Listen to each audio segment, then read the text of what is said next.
Hello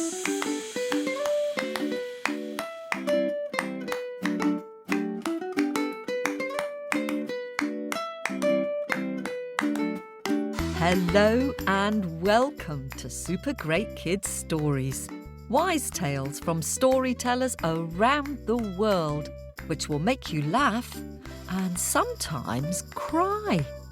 Recommended for ages 5 to 105. I'm Kim and I love stories. Hello, Super Great Kids, and how are you? Are you enjoying the holidays? I'm very happy because we have a talented storyteller to introduce you to who is new to Super Great Kids Stories. His name is Daniel Morden and he has a beautiful story to tell from Denmark, which is a small Scandinavian country in the north of Europe. His story is very playful, so get ready to join in.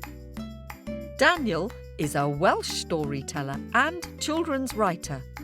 He retells traditional stories from all around the world and is particularly interested in Celtic and ancient Greek stories.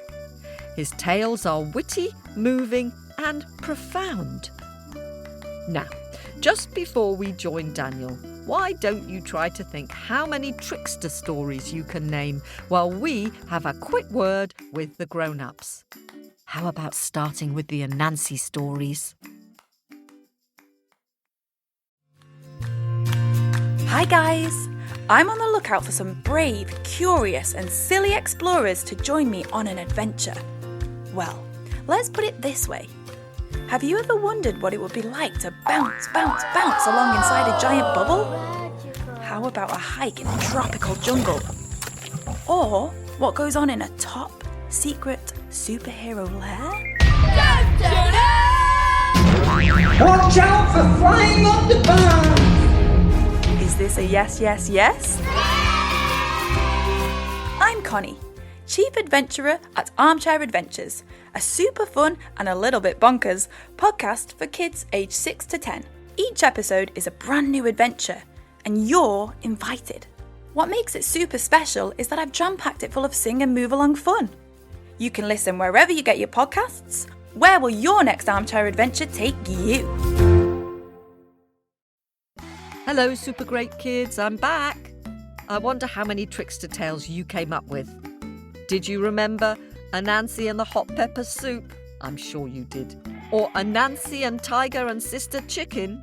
Or Anansi and the magic pot? Or did you choose a coyote story or a Brer Rabbit tale? Well done if you came up with 5 or more. Now, are you ready to hear this week's story? Daniel would love you to join in, so listen carefully, and when he leaves a gap, can you try to remember the words and fill in what's missing? The trickster in this story is not an animal. It's not even a person. No. As you listen, work out who or what you think is doing the tricking. Are you sitting comfortably? Am I sitting comfortably? Then let's give a warm welcome to Daniel Morden. Once upon a time, a poor farmer lived with his wife. They didn't have much of a house. In fact, it wasn't a house, it wasn't a cottage, it wasn't a hut, it was a shack, like a shed. And when the wind blew, the shack shook. And when the rain fell, it dripped through the roof onto their heads. They were so poor they only had one pot to cook in. Now behind their shack there was a tall wall. If you walked beside the tall wall, you came to a pair of high gates. Behind the high gates there was a long drive up a hill, and at the top of the hill was a big house. The house of the rich man. The farmer and his wife worked and worked to pay the rich man rent. They worked till their backs ached. One year it rained and rained, and nothing grew in their fields. They had no crops. No crops meant no money. No crops, No money meant they couldn't pay the rent. They were so poor, when their pot got a hole in the bottom, they didn't have enough money to fix it, let alone buy another. The farmer, he looked at the water dribbling out of the hole in the pot and said to his wife, "The rich man, he has so much. He has a butler to open his front door. He has a cook to make his meals, a dairymaid to milk his herd of cows. He has his own private lake. I'm sure he'll let us off the rent for 1 month." So the farmer put on his hat, walked out of the shack, beside the tall wall, till he came to the high gates. There was a bell, ting-a-ling-a-ling-a-ling, at the top of the drive. The front door of the big house opened. Out came a butler, the servant of the rich man. He walked down to the gates and said, "How may I be of assistance to you?" "I owe your master rent," said the farmer, "but it's rained so much, nothing's grown. I wonder, would he be so kind as to let us off the rent for 1 month?" "Please remain here," said the butler, and he walked back up the long drive. And then he came back down with a set of keys, and he unlocked the gate. "Please accompany me." So the farmer stepped through the gates, the butler shut them and locked them behind him. They walked up the long drive. They came to the door of the big house. "Please," said the butler, "remain here." The butler went in, shut the door. The farmer waited outside. The door opened again, and there was the rich man.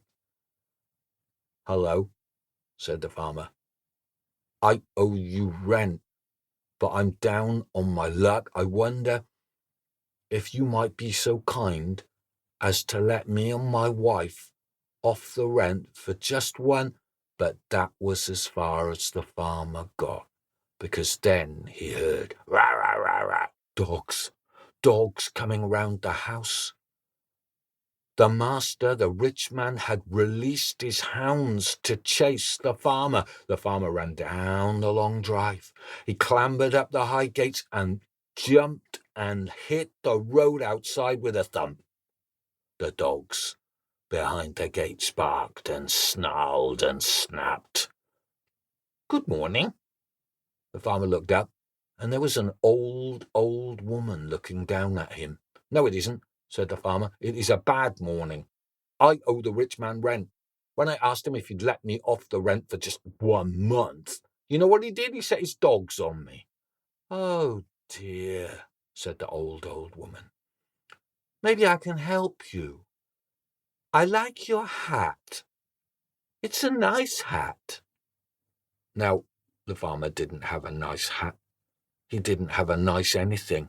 All his clothes were sweat-stained and muddy and ripped and old and tired. "Thank you," said the farmer. "Is your hat for sale?" said the old woman. Yes. "I'll give you," said the old woman, "this."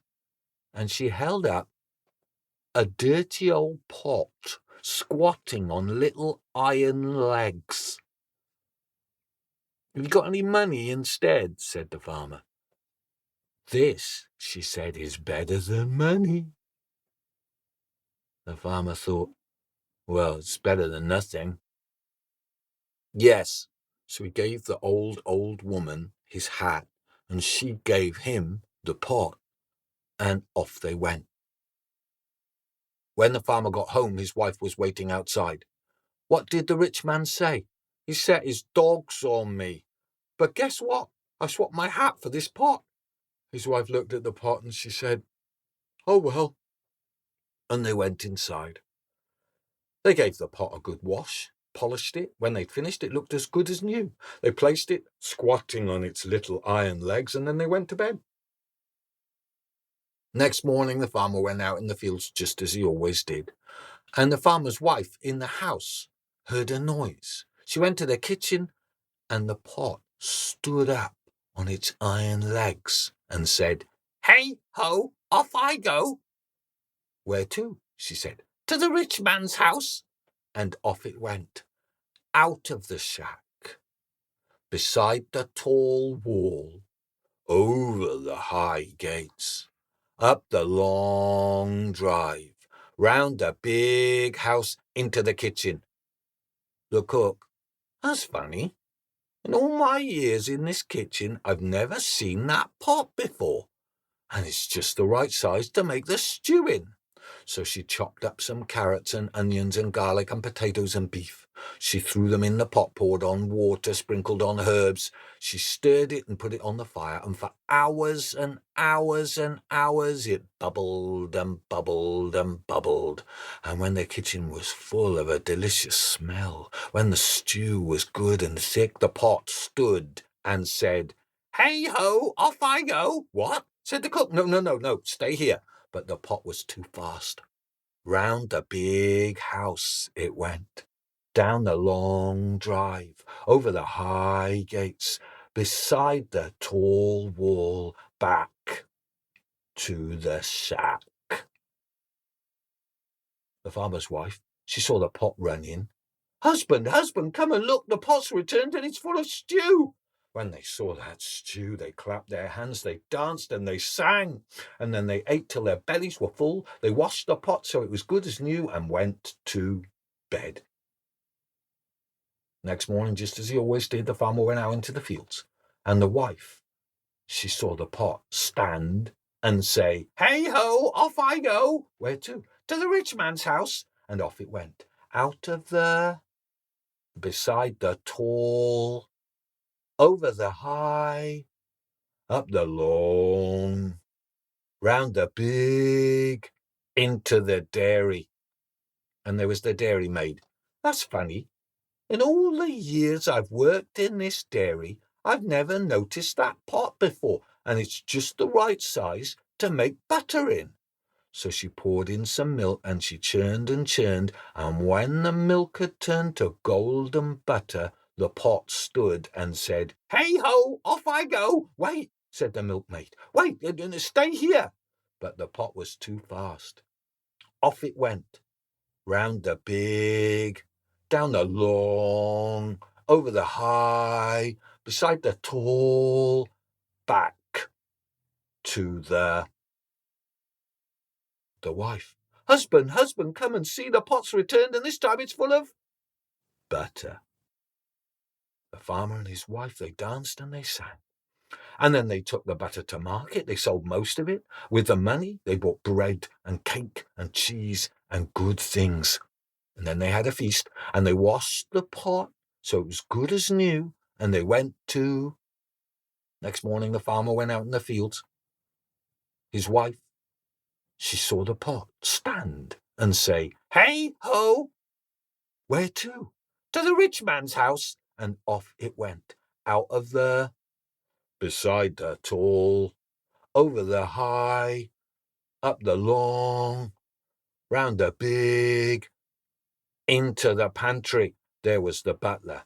"I say, I've never seen that kitchen pot in my pantry before. It's just the right size to wash all the silver knives, forks, and spoons with." So he dropped all the silver cutlery, knives, forks, and spoons into the pot, and the pot stood on its iron legs and said, "Hey ho, off I go." "Wait, what?" said the butler. "No, remain here, you reprobate receptacle." But no, the pot was too fast. Off it went, round the big, down the long, over the high, beside the tall, back to the wife. Husband, come and see, the pot's back and it's full of silver." The farmer and his wife, they danced and they sang. And then they took the silver knives, forks, and spoons to market. They sold them, and with the money they bought food and new clothes and more pots and pans, and warm blankets, and wood to fix the holes in their roof. Then they had a feast, washed the pot so it was good as new, and went to... Next morning the farmer went out into the fields. His wife, in the kitchen, saw the pot stand and say, "Hey-ho, off I go." "Where to?" "To the rich man's house." And off it went. Out of there, beside the tall, over the high, up the long, round the big, into the rich man's office. The rich man, "I say, I've never seen that pot before. What's it doing here in my office?" "Never mind. I was just about to count all my golden coins. I'll drop them into the pot as I count them. 1, 2, 3, 98,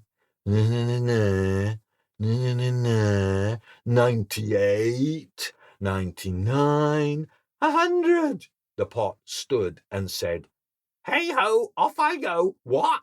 said the rich man. No, stay here." But the pot was too fast. Off it went, round down the long, over the high, beside the tall, back to the wife. "Husband, come and see, the pot's returned, and this time it's full of gold. We're rich." They danced and they sang. And then they bought food, they bought more drink, they invited their neighbours round, they had a party, they laughed, they sang. Then, when everyone else had gone, they washed the pot so it was good as new and went to... Next morning the farmer went out in the fields. His wife, in the kitchen, saw the pot stand and say, "Hey-ho, off I go." "Where to?" "To the rich man's house." "There's no need," she said. "We're rich now, thanks to you. Hey-ho, off I go." And off it went. Out of there, beside the tall, over the high, up the long, round the big. Now the rich man was fishing in his private lake, and he thought to himself, "Hang on a minute. I remember that pot. It's the one that stole my stew and my butter and my silver cutlery and my money. I'll have to be clever." So he said, "Oh, look, what's that pot doing here? Never mind, it's the perfect pot to put all my expensive fish in." And he lunged at the pot, but the pot turned, "Hey-ho, off I go." So the rich man began to chase it. And as he got closer, the pot got bigger and bigger, and the rich man got closer and closer until the pot stopped and the rich man fell in. "Hey-ho, off I go." "Where to?" said the rich man inside the pot. And the pot said, "To the smelliest bit of the smelliest bog." And oh dear, it threw him in. Then the pot ran away laughing, and it was never seen again. But as for the farmer and his wife, they bought themselves a better house, and they filled it with laughter and song and dancing, and they lived happily ever after.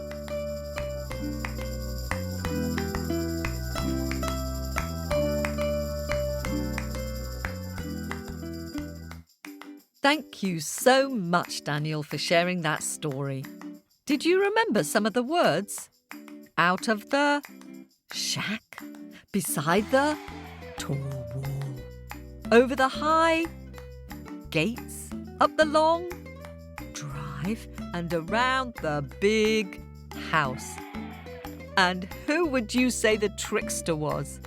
Yes, of course, it was the little pot.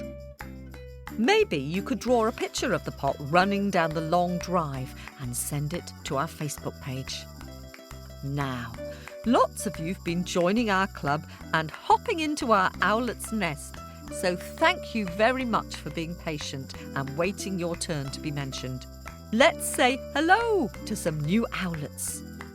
We start in the redwoods in Felton in California and say hello to owlet Eleanor, who will be 5 this month. Eleanor loves the scary stories, especially The Ghost of the Bloody Finger. Up to Vancouver in Canada now, and hello to loyal fans Rowan, who is 6, who likes How the Leopard Got Its Spots, and Willow, who is 4, who likes the scary story Bone Soup, and Iric, who is 2, whose favourite story is How the Tadpoles Lost Their Tails. And welcome to new owlet Hannah, who is 9 and lives in Portland in Oregon. Her favourite stories are the Anansi stories and The Tall Tale of Paul Bunyan.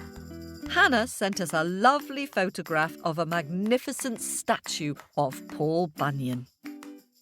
And hello to super great owlets Violet, who is 5, and Clementine, who is 2, from Washington State. And we're off to California again now, and hello to Gibson, who lives in Delray Oaks. Gibson says his favourite story is all of them, but he particularly likes stories told by Masako Carey.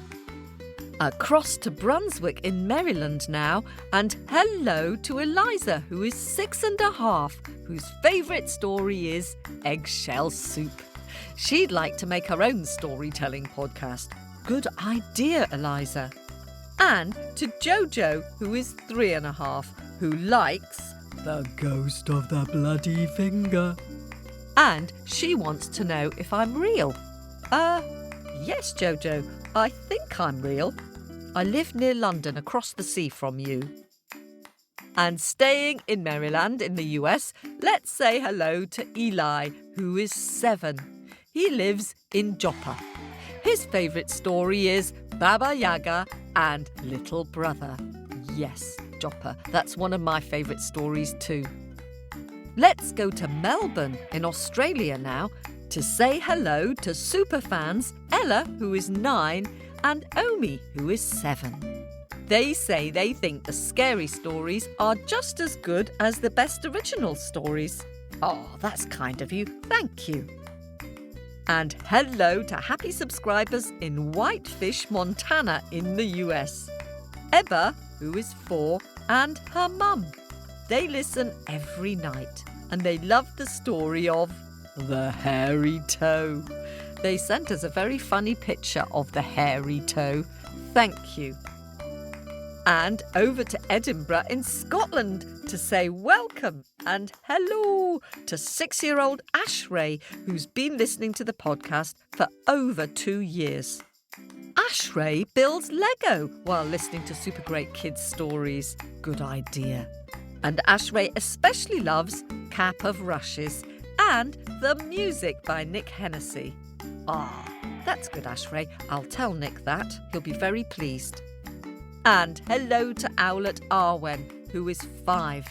His favourite stories are the ones about Anansi. And and hello to Violet, who recently turned 7 and who lives in Edmonds in Washington. Violet has been listening to the stories for 2 years, and her favourite story is The Princess and the Sylph from Belgium. I like that story too, Violet. And and hello to Rosie, who is 7, and Lola, who is 3. Becoming an owlet was Lola's gift to Rosie for her 7th birthday. Rosie and Lola are from Ontario in Canada and love listening to Super Great Kids stories when they're driving with their mum. Oh, that's lovely. And our Pick of the Week picture goes to Zion, who lives in Waiheke Island, New Zealand, and will be celebrating his 7th birthday soon. Zion has sent in his brilliant drawing of the Green Witch, inspired by Finn McCool and the 7 Little Helpers. Oh, I like all the creepy crawlies you've drawn, as well as the little spot on the witch's hand where the arrow hit her. Very well done, Zion, thank you. If you'd like to see all the super great pictures sent in this week, go to facebook.com/supergreatkidsstories. More Owlet welcomes next week. Thank you for being patient, and thanks to all of you who are subscribing to our podcast. If you'd like to support our podcast on Apple Podcasts or on Patreon, we'll say hello to you on the programme. You can hear our stories advert-free, and you'll get over 38 bonus stories and at least 20 super great scary stories. For more information, go to our website at supergreatkidsstories.com. There are more fun facts about Denmark in our Owlet letter this week. Tune in for another lively and interactive trickster story next week. This podcast was produced at Wardour Studios in fabulous Fitzrovia in London.